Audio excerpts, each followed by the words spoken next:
the round 3. We're going to find out who it's going to be right now. The third map is Atlantis Spaceship, as Wolf just mentioned, and to the bottom left of the map we have our Protoss player in the red, starting for the Slayers team. He just came back from the NLSL finals. Slayers Puzzle. Slayers Puzzle indeed. He's a little bit tired, probably a little bit jet-lagged as well.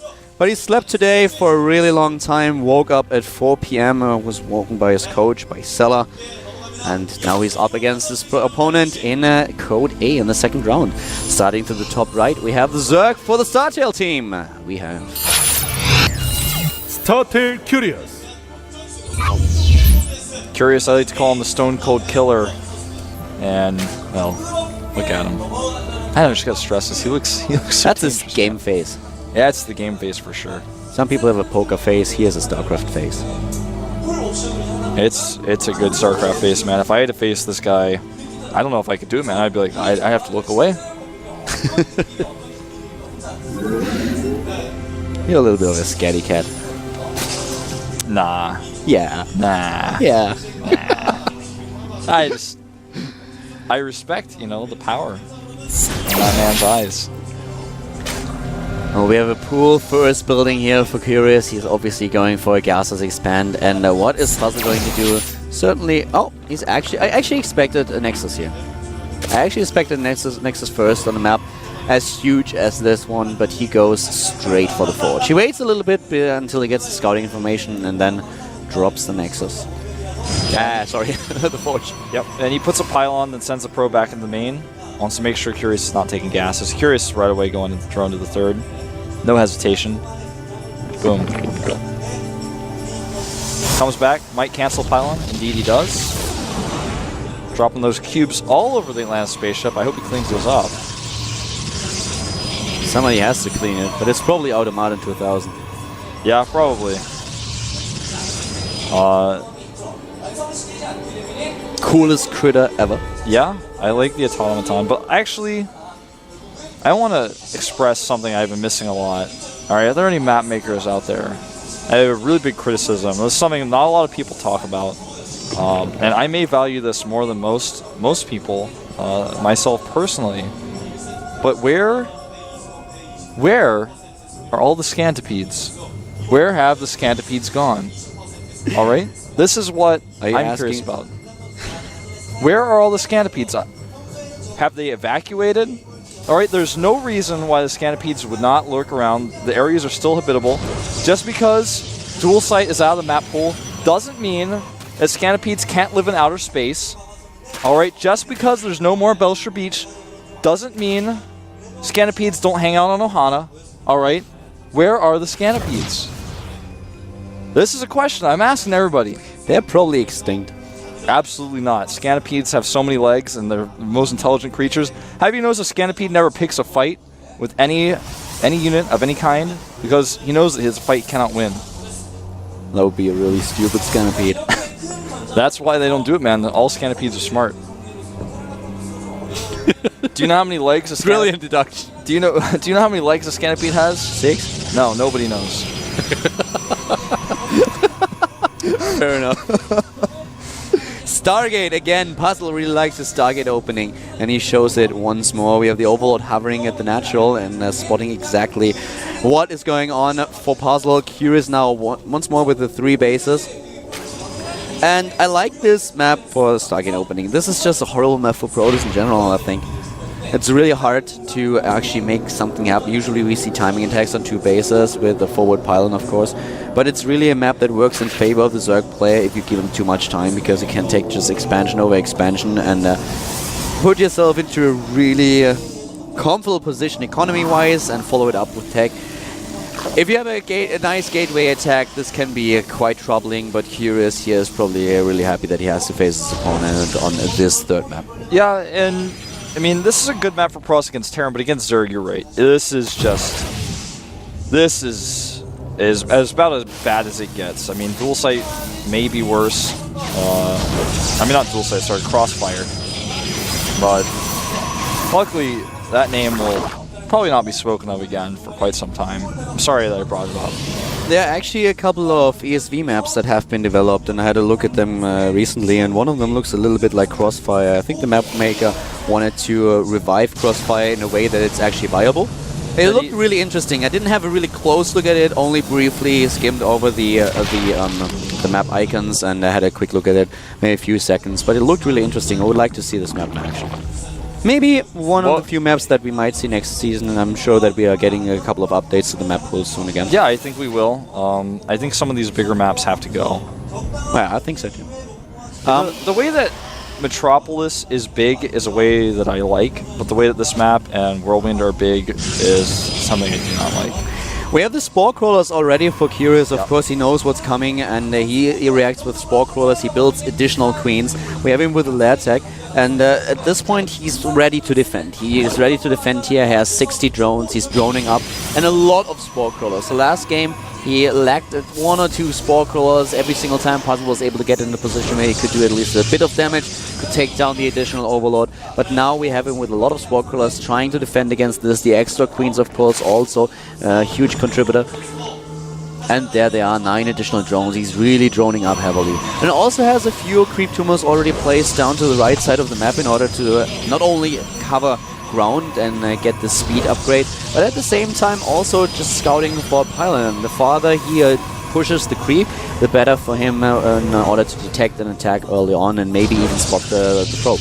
Yeah, the more information, the better. Yeah, he's going up to 5 here. He may hit that +2 Blink Stalker timing with Observer. This is an old build, but it's normally not done late like this with these Phoenixes. And on a map like this, it's much harder. Now this is going to be really scary because he's got the Void Ray and all of these Phoenixes, not 4 but 5. A Transfusion buys time for this Queen, but it's not going to be enough to save her. Oh, this is looking pretty bad. He's losing way too many Queens. Of course, he rebuilds them straight away. He still has 2 left. But this is once again a scary Air Force. The last time it did not help Puzzle at all, but this time it supply blocks Curious. And he does once again a lot of damage here. How many Hydralisks do we actually have? We have 5 of them on the map, and he's looking for additional units to kill here. Yeah, he's just forcing so many additional Overlords. A lot of money and a lot of larva spent for Curious. He's trying to use all the energy on his Queens he can to buy time for these units, the Overlords, the Hydralisks, but...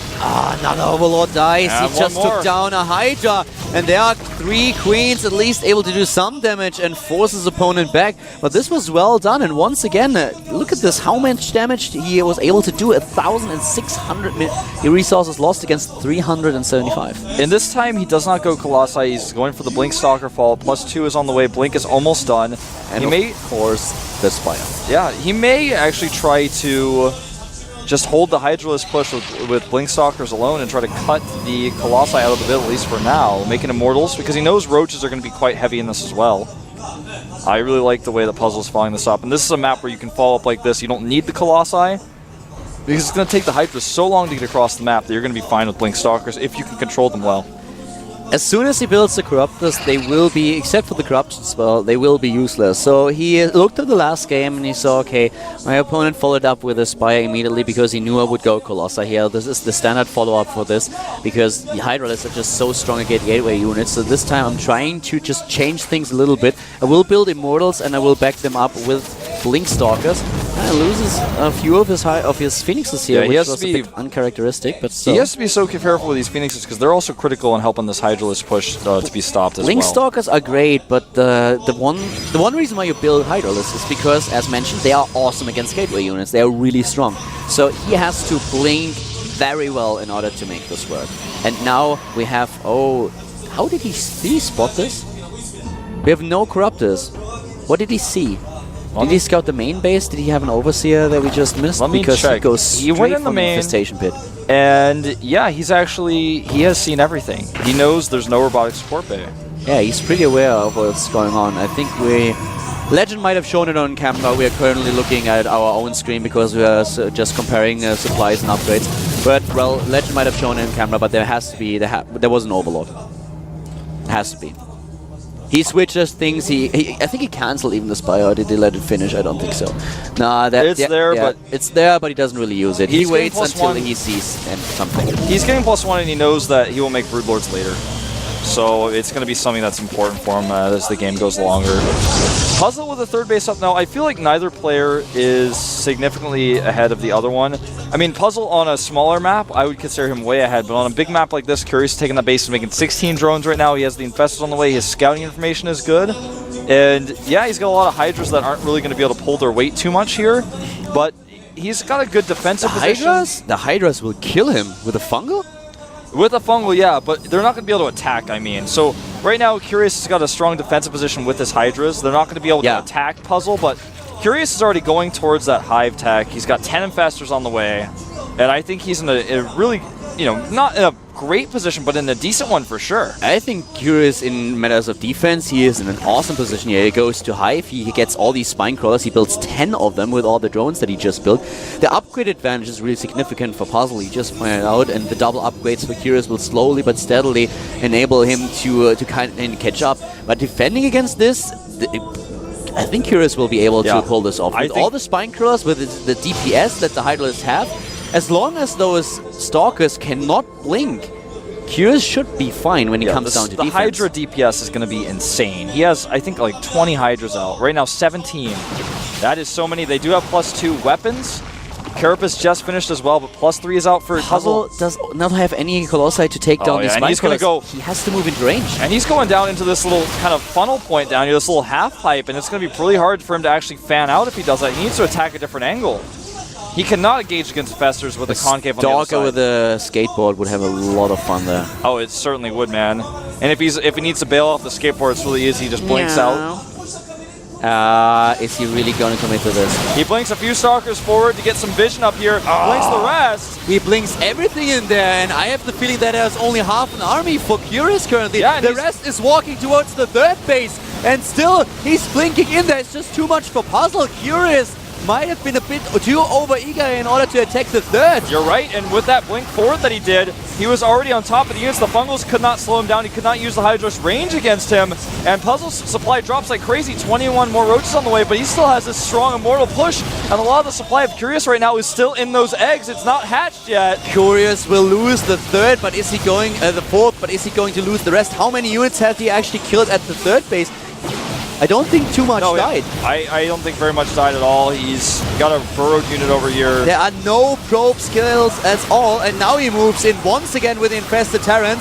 There is a lot of Infestors. Oh my god, if he snipes them, no, he moves them back. Well done. But is this going to be enough to take down Puzzle's army? It certainly looks like, but Curious is also dropping in supply. Yeah, he's committed a lot to here. Puzzle's trying to blink out. Not very successful so far. He killed the fourth, but the costs were enormous. He lost 16,000 resources, and Curious and now all of his Stalkers. Yeah, Curious is now going straight for the Greater Spire. And with those Stalkers, the Greater Spire is going to be even more potent. I can't believe he's actually thinking this is a fight that he can win right now. GG. GG, it's over. Curious, well played here, takes down Puzzle. He always makes sure that his Infestors don't die. But for a second, I was really worried for him. I thought, okay, well, maybe you set yourself up a little bit too thin with the units that he sent down to the bottom. Of course, he forced the warp in here. And look at Puzzle, he is really sad. Not the best conditions for him, but this is the risk that you run when you go to foreign tournaments as well. That's the one thing you have to be aware of. Yeah, he took the risk in going to that event. Did not have the best results there, and I think the player who actually works with this the best with jet lag and the traveling is MC. MC is always doing really well when he goes to a foreign tournament. He comes back and to the GSL and is able to do it, but you have to have some experience. If you think about it, MC is actually the Korean player who travels the most, I think. So yeah, he has a lot of experience with this. I think you're right, actually. Some other players are traveling a lot recently, but none of them have done as much as he has in total, I would say. I think that MC, I might be wrong, but as far as I can remember, MC is actually the first Korean in StarCraft 2 that has traveled to foreign events. I don't know if that's true, but I can't confirm. So.